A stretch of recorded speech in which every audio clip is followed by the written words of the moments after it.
Students, आज हम पढ़ने वाले हैं क्लास 10th का साइंस का chapter 4 carbon and its compound. तो हमारे पास ज़्यादा टाइम नहीं है, एग्ज़ाम टाइम है, तो इसलिए हम इस चैप्टर में से सिर्फ वही टॉपिक्स पढ़ेंगे जिसके आने के सबसे ज़्यादा चांसेस हैं। तो स्टार्ट करते हैं। सबसे पहला, versatile nature of carbon, carbon के नेचर के बारे में। इसमें जो सबसे इम्पॉर्टेंट टॉपिक है वो है हमारा कैटिनेशन। तो कैटिनेशन क्या होता है, सबसे पहले उसे पढ़ लेते हैं।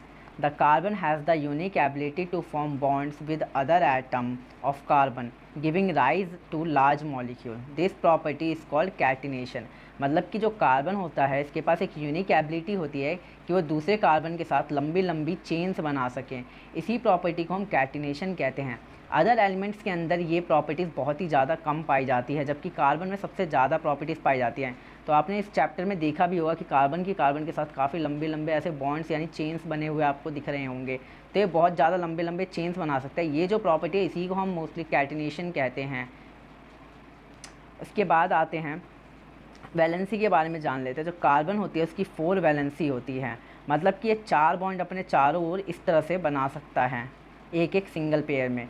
अब क्या कर सकते हैं, इसकी जगह पे कार्बन ऐसा भी कर सकता है, किसी और एलिमेंट के साथ कार्बन डबल बना सकता है ऐसे। तो अगर 2 हो चुके हैं तो इसे 4 पूरा करने के लिए एक ऊपर एक नीचे या फिर साइड में भी लगा सकता है। इस तरह से कार्बन अपने 4 बॉन्ड पूरे कर सकता है। और ज़रूरी नहीं अगर यहाँ पे बीच में इसके 3 बॉन्ड लगेगा तो हमें एक एच हटाना पड़ेगा। इस तरह से कार्बन अपने बॉन्ड बना के पूरे 4 के 4 कंप्लीट करेगा। तो कार्बन की जो वैलेंसी होती है वो 4 होती है। अभी यहाँ पे जो हमारा इंपॉर्टेंट पॉइंट निकल के आएगा वो यहाँ से आएगा। Bonds that make carbon forms with the most other elements very strong, making this compound exceptionally stable. और one reason for the formation of strong bond by carbon is its small size. मतलब कि question आया कि carbon का जो bond होता है वो बहुत ज़्यादा स्ट्रॉन्ग क्यों होता है, तो सिंपली इसका आंसर होगा क्योंकि इसका साइज़ क्या होता है, बहुत ही ज़्यादा स्मॉल होता है कार्बन का। इस वजह से क्या होता है कि ये जो बॉन्ड होता है इनका बहुत ही ज़्यादा स्ट्रॉन्ग होता है। This enable the nucleus to hold on the shared pair of electron. अब अगर बॉन्ड ज़्यादा, अगर एटम का साइज़ छोटा है तो जो उसके न्यूक्लियस है वो ईजिली होल्ड करके रख सकते हैं अपने आसपास के इलेक्ट्रॉन को इस तरीके से, जिससे कि ये बहुत ही ज़्यादा स्ट्रॉन्ग बनेगा। तो 2 पॉइंट हमारे हो गए। सबसे पहला कैटिनेशन और दूसरा हो गया हमारा कि जो कार्बन का बॉन्ड होता है वो बहुत ज़्यादा स्ट्रॉन्ग क्यों होता है, तो सिंपली उसके साइज़ की वजह से, क्योंकि उसका साइज़ बहुत ज़्यादा स्मॉल होता है जिस वजह से न्यूक्लियस जो है ईजिली इलेक्ट्रॉन के जो पेयर्स होते हैं उन्हें होल्ड कर पाता है। तो स्टूडेंट्स, अब हमारा जो नेक्स्ट टॉपिक है वो सबसे ज़्यादा इंपॉर्टेंट है इस चैप्टर से, जिसका नाम है नोमेनक्लेचर। यानी कि यहाँ पे हमें किसी भी कंपाउंड की नेमिंग करनी पड़ेगी। तो इसके लिए हम बेसिकली सबसे पहले हम जानेंगे कि कार्बन्स के नाम क्या होते हैं। मतलब कि जैसे हम यहाँ टेबल में देख लेते हैं, अगर 1 कार्बन होगा तो उसे मीथ पढ़ेंगे, 2 कार्बन होंगे तो ईथ पढ़ेंगे, 3 कार्बन को प्रॉप, 4 कार्बन को ब्यूट, 5 कार्बन को पेंट और 6 कार्बन को हेक्स।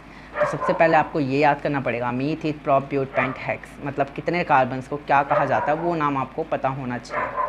इसके बाद सेकंड पॉइंट हमारा आता है, अगर किसी भी कंपाउंड के अंदर, किसी भी स्ट्रक्चर के अंदर आपको सिंगल बॉन्ड दिखता है, सिंगल बॉन्ड मतलब कुछ इस टाइप का, तो आप उसे एन पढ़ेंगे।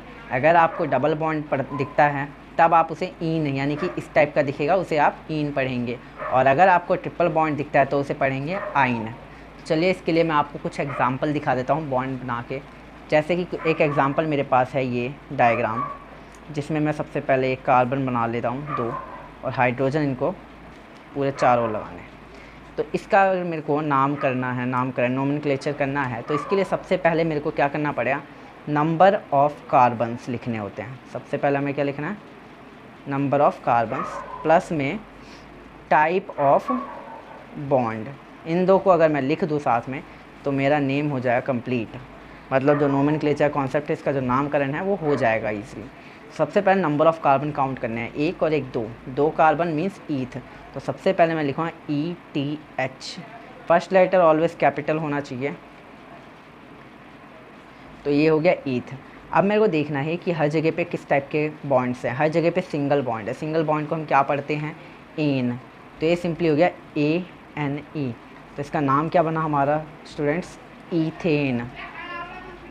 2 कार्बन यानी ईथ और सिंगल बॉन्ड यानी एन, ये हो गया ईथेन। इसी तरह से मैं एक डबल बॉन्ड का एग्जांपल देता हूँ आपको।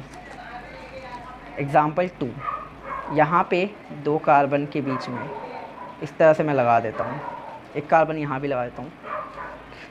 4 ये हो गया कार्बन।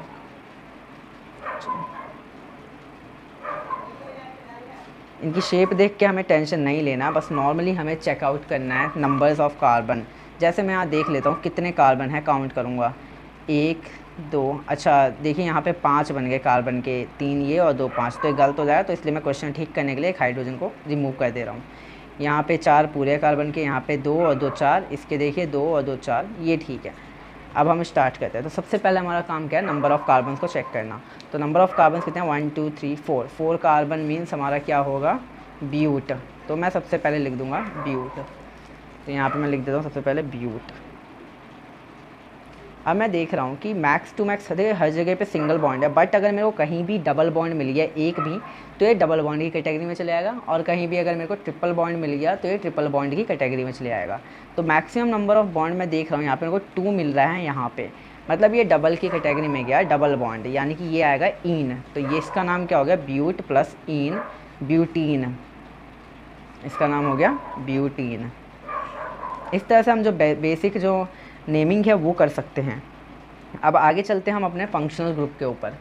स्टूडेंट्स, अभी तक जो भी हमने नोमेनक्लेचर का कॉन्सेप्ट देखा वो बहुत ही ज़्यादा बेसिक था। अब जो हमारे क्वेश्चंस आएंगे वो आएंगे हमारे फंक्शनल ग्रुप से रिलेटेड, मतलब अगर कहीं पे भी कार्बन और हाइड्रोजन के अलावा कोई और एलिमेंट लगा हुआ दिख जाए या कंपाउंड दिख जाए, तब उसे हम बोलेंगे फंक्शनल ग्रुप से वो बिलोंग करता है। तो वो दिखता कैसा होगा, क्या एलिमेंट होंगे, वो देखने वाले हैं। सबसे पहले अभी हमने जो भी नाम रखना सीखा है उसमें हमने 2 चीज़ें देखी। एक देखा नंबर ऑफ़ कार्बन, प्लस में हमने देखा टाइप ऑफ बॉन्ड, मतलब सिंगल बॉन्ड है या डबल है या ट्रिपल है। इन दोनों मिला के हम नामकरण कर दे रहे थे। बट जब आ जाता है फंक्शनल ग्रुप की बात, तब हमारे पास 2 टर्म होते हैं, एक होती है प्रेफिक्स और एक होती है सफिक्स। प्रेफिक्स में हमारे पास 2 हैं और सफिक्स में टोटल 4 हैं। तो प्रेफिक्स वाले बहुत ही ज़्यादा इजी है। प्रेफिक्स क्या होता है कि जो भी हमने नाम करना सीखा है उसमें इनके लिए इनका जो भी नाम होगा, अगर मेरे को ये लगा हुआ दिख जाए क्वेश्चन में CL या BR, तो इनको मैं नाम से पहले यूज़ करूँगा, पहले प्रीफिक्स, शुरुआत में बिल्कुल। तो इसका नाम देखो, कहीं पे भी अगर आपको ये क्वेश्चन में CL लगा हुआ दिख जाए तो उसको हम पढ़ेंगे क्लोरो। CL इस टाइप से लगा हुआ दिखे, ये फॉर्मूला है इसका। तो CL ऐसे लगा हुआ कहीं भी दिख जाएगा, आप पढ़ेंगे उसे क्लोरो, और फिर उसके बाद कार्बन का नंबर और टाइप ऑफ बॉन्ड लिख के नाम पूरा कंप्लीट कर दोगे। ऐसे BR को पढ़ेंगे ब्रोमो। ब्रोमो भी एक प्रेफिक्स है, मतलब कि पहले यूज़ करने वाला। एग्जाम्पल चलिए मैं आपको देता हूँ एक क्वेश्चन बना के, पीछे क्वेश्चन की तरह है बेसिकली। जैसे मैं यहाँ पे 3 कार्बन की चेन बना के और इस बार कनेक्ट कर देता हूँ CL, और question as it is same वैसा ही जैसे पीछे हम कर रहे थे। चलिए सबसे पहले हमारा काम है यहाँ पे, चलिए हम इस फॉर्मेट को देखते हैं, नॉर्मल, जो हम नॉर्मल कहते थे। यहाँ पे CL लगा है बट हम इसे अभी इग्नोर करते हैं। सबसे पहले हम रखते हैं इसका कार्बन को गिनते हैं। सब चलिए 1 2 3 कार्बन हमारा क्या होता है, मीथ ईथ प्रॉप। तो सबसे पहले ये बना मेरा प्रॉप, और सब जगह पे सिंगल बॉन्ड है तो ये बना एन, प्रोपेन। अब मैंने क्या बोला था, कहीं पे भी फंक्शनल ग्रुप दिखे तो पहले वो देखना वो प्रेफिक्स है या सफिक्स। तो मुझे एक अलग हटके चीज़ कार्बन और हाइड्रोजन के अलावा दिखी CL, तो मैं जाके टेबल में देखूँगा CL जो है वो प्रेफिक्स में आता है सफिक्स में। तो हमें पता चला CL आता है प्रेफिक्स में, मतलब जो भी इसका नाम होगा उसको मैं सबसे पहले यूज़ करूँगा, प्रेफिक्स मतलब सबसे शुरू में यूज़ करूँगा। तो CL मतलब क्लोरो होता है, यानी क्लोरो जो वर्ड है वो बस मैं शुरू में लगा दूँगा। नाम क्या बना है इसका, हमारा प्रोपेन बना है, तो मैं इसे यहाँ क्लोरो लगा दूँगा, CHOLORO, क्लोरो प्रोपेन हो जाएगा। अभी लिखने का तरीका आपको बता देता हूँ। सबसे पहले आपको क्लोरो लिखने के लिए CHOLORO क्लोरो, और प्रोपेन का P छोटा होगा और सारे लेटर्स छोटे होंगे, सिर्फ पहला लेटर हमारा बड़ा होगा। ये तरीका ठीक है। इस तरीके से हमारा इसका नाम कर दिया हमने क्लोरोप्रोपेन। इनकेस क्लोरीन की जगह पे यहाँ पे लगा होता ब्रोमीन, BR लगा होता, तो भी कुछ नहीं करना होता, क्योंकि BR भी एक क्या है, हमारा प्रेफिक्स है, और प्रेफिक्स का मतलब नाम शुरू में।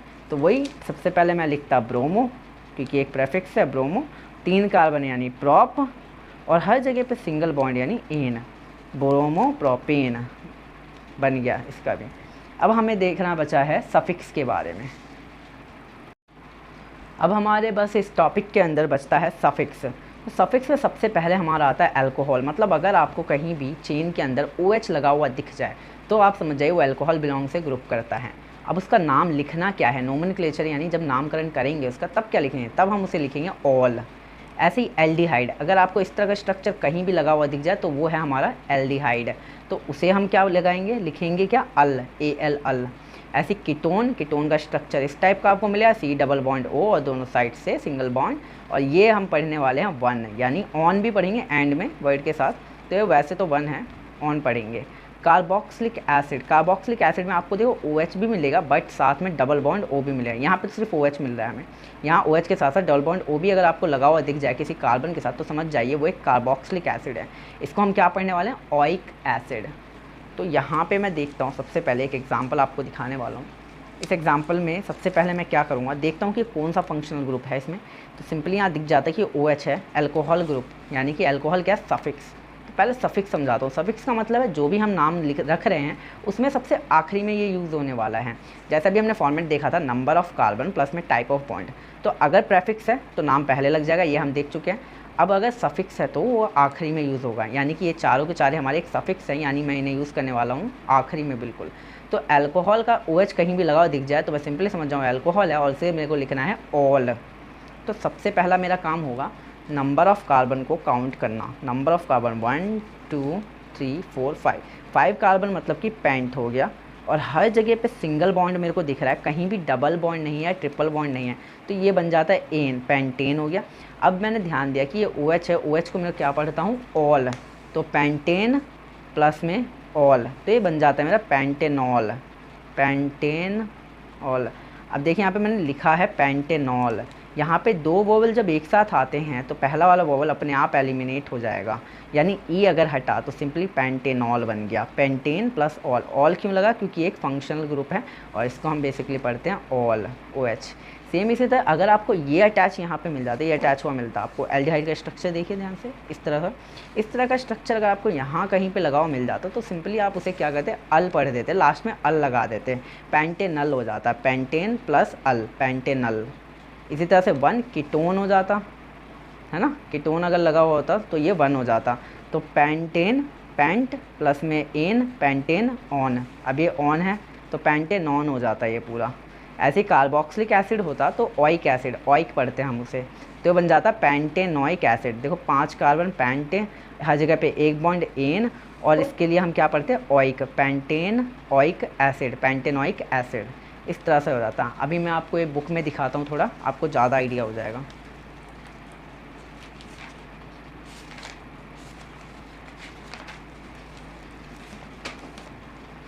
ये रहे हमारे बुक के टॉपिक्स, इसमें हम इजीली देख सकते हैं सारे टॉपिक्स को।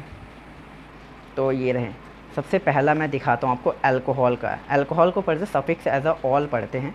तो देखिए सबसे पहले मैं देखता हूँ ये एक फंक्शनल ग्रुप है OH, तो यानी अल्कोहल से बिलोंग कर रहा है, ऑल पढ़ने वालों में से।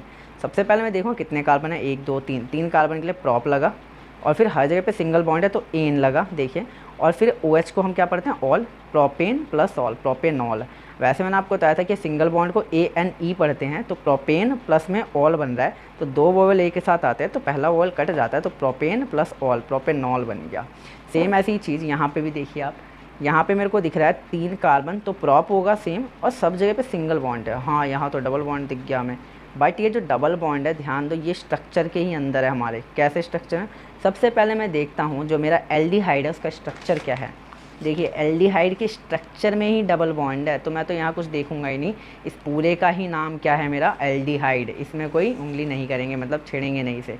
C डबल बॉन्ड O, ये बना H, और ये, इस पूरे को ही एल्डिहाइड कहते हैं हम, और इसको ही पढ़ने वाले हैं अल।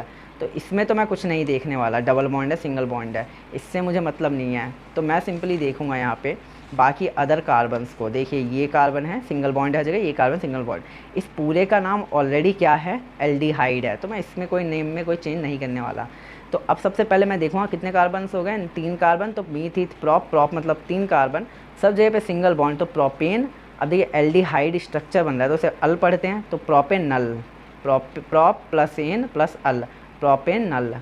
इसी तरह से कीटोन का होगा, कीटोन में देखिए डबल बॉन्ड, इससे वो मतलब नहीं है, इस पूरे का नाम ही क्या है, कीटोन है, इस पूरे का नाम बताया था आपको, C डबल बॉन्ड O करके होगा लगा हुआ, तो इस पूरे को ही हम पढ़ते हैं कीटोन, और नाम में लिखने के टाइम पे 1 पढ़ेंगे, तब क्या बनेगा ये देखिए 1 2 3, 3 कार्बन प्रॉप, हर जगह पे सिंगल बॉन्ड एन, प्लस में कीटोन है तो कीटोन को 1 पढ़ते हैं, तो propanone, prop plus N plus one, propanone. Same इसी तरह से हमारा कार्बोक्सिलिक एसिड का हो जाएगा। देख कार्बोक्सिलिक एसिड ये पूरा का पूरा है कार्बोक्सिलिक एसिड, तो इसमें भी डबल बॉन्ड या ट्रिपल बॉन्ड में वो नहीं देखना, बस साइड में देखना है। यहाँ हर जगह पे सिंगल बॉन्ड है, तो ये हो गया हमारा एन, और यहाँ पे कार्बन्स कितने 3, तो प्रोप प्लस एन हो गया। अब इसका नाम है हमारा कार्बोक्सिलिक एसिड। कार्बोक्सिलिक एसिड को मैंने क्या बताया था, ऑइक एसिड पढ़ते हैं, तो प्रोपेनोइक एसिड बन जाएगा। Prop plus N plus oic, propanoic acid. अब देखिए मैंने क्या बताया था आपको, अगर कहीं भी डबल बॉन्ड या ट्रिपल बॉन्ड दिख जाए तो डबल बॉन्ड को हम पढ़ते हैं इन और ट्रिपल बॉन्ड को पढ़ते हैं आइन। तो देखिए इसके अंदर डबल बॉन्ड के लिए नेम किया हुआ है 1 2 3, 3 कार्बन प्रोप हो गया, और कहीं पे भी एक बॉन्ड से ज़्यादा दिख जाए, डबल दिख गया तो इन पढ़ेंगे, ट्रिपल दिख गया तो आइन। तो डबल बॉन्ड मेरे को ये दिख गया तो प्रोप प्लस इन, 3 कार्बन प्रोप, और कहीं भी डबल बॉन्ड दिखा इन, प्रोपीन। सेम ऐसे यहाँ पे कितने कार्बन है, 3 कार्बन प्रोप, और कहीं भी एक से ज़्यादा दिख रहा है डबल या ट्रिपल, तो यहाँ में वो ट्रिपल दिख रहा है, वो क्या आइन, तो प्रोप प्लस आइन प्रोपाइन। इस तरह से नोमेनक्लेचर के जो टॉपिक्स हैं वो हमारे कंप्लीट हो गए। यहाँ पे जो एल्कीन लिखा है और अल्काइन लिखा है, इनका मतलब ये होता है एल्कीन्स होते हैं हमारे डबल बॉन्ड वाले और अल्काइन होते हैं ट्रिपल बॉन्ड वाले, और एल्केन जो लिखे हुए मिलेंगे आपको वो होते हैं सिंगल बॉन्ड। देखिए एन लगा है सिंगल बॉन्ड, इन लगा है डबल बॉन्ड, आइन लगा है ट्रिपल बॉन्ड, इस तरीके से। अब चलिए इस पे बेस्ड कुछ क्वेश्चन कर लेते हैं।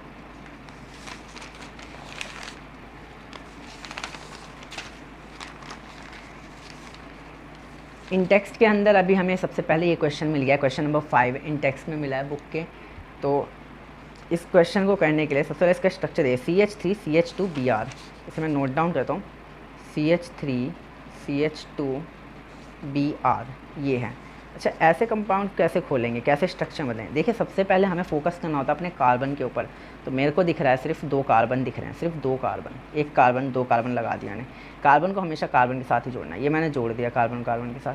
अब ये कह रहा है कि जो पहला वाला कार्बन है उसे कितने हाइड्रोजन दे दो, 3। तो 3 कैसे दूंगा जो पूरे हो जाए, ऐसे ही दूंगा, एक ऊपर एक नीचे एक साइड में। ये देखिए CH3 C हो गया 1, H हो गया 3, पहला कंप्लीट। अब कह रहा है दूसरे कार्बन को दे दो 2 हाइड्रोजन, दे देते हैं 2 हाइड्रोजन, एक नीचे दे देता हूँ एक ऊपर दे देता हूँ। और कह रहा है कि यहाँ इसके साथ Br जोड़ दो, तो Br इस कार्बन के साथ जोड़ दिया मैंने। तो ये पूरा स्ट्रक्चर पहले मैंने खोल लिया। अब मैं इसका नोमेनक्लेचर करता हूँ, नाम रखता हूँ। सबसे पहले मैं देखूंगा कि इसमें कोई फंक्शनल ग्रुप है, हाँ कार्बन और हाइड्रोजन के अलावा कोई और है। तो ये मेरे को ध्यान आया, देखते ये है ब्रोमो, ठीक है ब्रोमीन है, और इसे पढ़ते क्या है हम BROMO, ब्रोमो पढ़ते हैं। तो सबसे पहले हम क्या लिखें, प्रेफिक्स है, याद करना है एक, ये क्या है प्रेफिक्स, तो ब्रोमो लिखूंगा सबसे पहले। फिर number of carbon 2 carbon meth eth, bromo eth हो गया, और हर जगह पे सिंगल बॉन्ड है, एन लगा दूंगा, ब्रोमो ईथेन। इसका नाम क्या हमारा ब्रोमो ईथेन। इसी तरह से आप इस क्वेश्चन की और इस क्वेश्चन की प्रैक्टिस कर सकते हैं। सो स्टूडेंट्स हमारा टॉपिक ख़त्म हो चुका है नोमेनक्लेचर का। अब हम पढ़ने वाले हैं what is addition reaction. Addition reaction के अंदर हम सिंपली अनसैचुरेटेड हाइड्रोकार्बन को सैचुरेटेड हाइड्रोकार्बन में बदलते हैं। तो सबसे पहले मैं बता दूं हाइड्रोकार्बन क्या है। जो अभी तक जितनी भी हम चेन देख रहे थे कार्बन की हाइड्रोजन के साथ जुड़ी हुई, ये सारी की सारी हम क्या बोलते हैं, सबको हम क्या बोलते हैं, हाइड्रोकार्बन्स कहते हैं। अब समझ लेते हैं अनसैचुरेटेड क्या, सैचुरेटेड क्या। अनसैचुरेटेड उन्हें कहते हैं जिनके अंदर आपको एक से ज़्यादा बॉन्ड देखने को मिल जाए। वो 2 भी हो सकता है, 3 भी हो सकता है, एक से ज़्यादा, डबल बॉन्ड और ट्रिपल बॉन्ड। तो आपको किसी भी स्ट्रक्चर के अंदर डबल बॉन्ड या ट्रिपल बॉन्ड दिख जाता है तो सिंपली समझ जाइए कि वो एक अनसैचुरेटेड हाइड्रोकार्बन है। और इसी की जगह पे अगर आपको पूरे स्ट्रक्चर के अंदर सिर्फ सिंगल बॉन्ड ही दिखाई दे रहे हैं तो वो हमारे सैचुरेटेड हाइड्रोकार्बन्स हैं। तो इस डायग्राम में आप देख सकते हैं कि ये हमारा क्या है, एक अनसैचुरेटेड हाइड्रोकार्बन है, क्योंकि बीच में डबल बॉन्ड लग रहा है और इसमें हर जगह पे ही सिंगल बॉन्ड है। तो ये क्या है हमारा सैचुरेटेड हाइड्रोकार्बन। तो एडिशन रिएक्शन में आप सिंपली समझ जाइए क्या करना होता है, अनसैचुरेटेड हाइड्रोकार्बन को सैचुरेटेड हाइड्रोकार्बन में बदला जाता है with the help of nickel. कौन सा एलिमेंट यूज़ करें हम, निकेल यूज़ करें, Ni सिंबल होता है इसका, निकेल कैटलिस्ट के तौर पे। अब क्वेश्चन इस पे ऐसे आ सकता है कि अनसैचुरेटेड हाइड्रोकार्बन को आपको सैचुरेटेड हाइड्रोकार्बन बनाने के लिए कौन सा कैटलिस्ट यूज़ करना पड़ता है। तो आप सिंपली याद रखिएगा निकेल कैटलिस्ट यूज़ करना होता है। Topic complete. नेक्स्ट है हमारा लास्ट टॉपिक हमारा जो इस चैप्टर का वो है प्रॉपर्टीज़ ऑफ इथेनॉल। तो ये मैं पढ़ के आपको बेसिकली बताया था, बहुत इजी है बट आपको पता होना चाहिए। Ethanol is a liquid at room temperature. तो इथेनॉल जो होता है वो रूम टेम्परेचर पे कैसा होता है, लिक्विड होता है। Ethanol is commonly called alcohol. जो कॉमन नेम है हमारे इथेनॉल का वो है alcohol and active ingredient of all alcoholic drinks. तो ये एक एक्टिव इंग्रेडिएंट है अल्कोहलिक ड्रिंक्स के अंदर। सबके अंदर सबसे क्या यूज़ होता है हमारा, अल्कोहल यूज़ होता है। In addition, because it is a good solvent, it is also used in medicine such as tincture iodine and cough syrups. अब ये एक अच्छा सॉल्वेंट है तो इसलिए इसको हम किस में यूज़ करते हैं, मेडिसिन के तौर पे भी यूज़ करते हैं, कफ सिरप के अंदर भी, एंड मैनी टॉनिक्स, बहुत सारे टॉनिक्स के अंदर भी इसका इस्तेमाल किया जाता है। Ethanol is also soluble in water in all proportion. जो इथेनॉल है वो वाटर के अंदर काफ़ी ज़्यादा सॉल्युबल है। Consumption of small quantity of dilute ethanol causes drunkenness. अब डाइल्यूटेड इथेनॉल को अगर आप ले लेते हैं बॉडी के अंदर तो इससे आपको ड्रंकनेस यानी वैसा फील होगा, पिया हुआ सा फील होगा। ड्रंकनेस होता है ना, पिया हुआ आदमी होता है जिस तरह का, वैसा फील होगा, धुत हो जाएंगे आप, चलेंगे वैसे ही। Even through this practice is condemned, it is socially wide spread practice. अब क्या है, सबको पता है कि ये रोक लगाई गई है इस प्रैक्टिस के ऊपर, मतलब दारू पीने पर रोक लगाई गई है, बट फिर भी लोग करते ही हैं, पीते ही हैं। However intake of small quantity of pure ethanol can be lethal. जबकि हम जानते हैं कि जो स्मॉल क्वांटिटी भी अगर आप प्योर इथेनॉल की ले लेंगे बॉडी में तो लीथल हो सकता है, यानी जानलेवा हो सकता है आपके लिए। तो यहाँ तक ये जो इथेनॉल की प्रॉपर्टीज़ ये बहुत ज़्यादा इंपॉर्टेंट है, बेसिकली याद रखना है आपको। यही कुछ इंपॉर्टेंट टॉपिक्स है जो इससे रिलेटेड मेरे को लगे हैं, वो मैंने आपको पढ़ा दिया है। इसी तरह से अगर आपको इंपॉर्टेंट टॉपिक्स सिर्फ कवर करने हैं चैप्टर्स के एग्ज़ाम टाइम पे तो मेरे चैनल को सब्सक्राइब कर देना और लाइक कर देना इस वीडियो को, ताकि मैं इसी तरह की और वीडियोस बनाऊँ।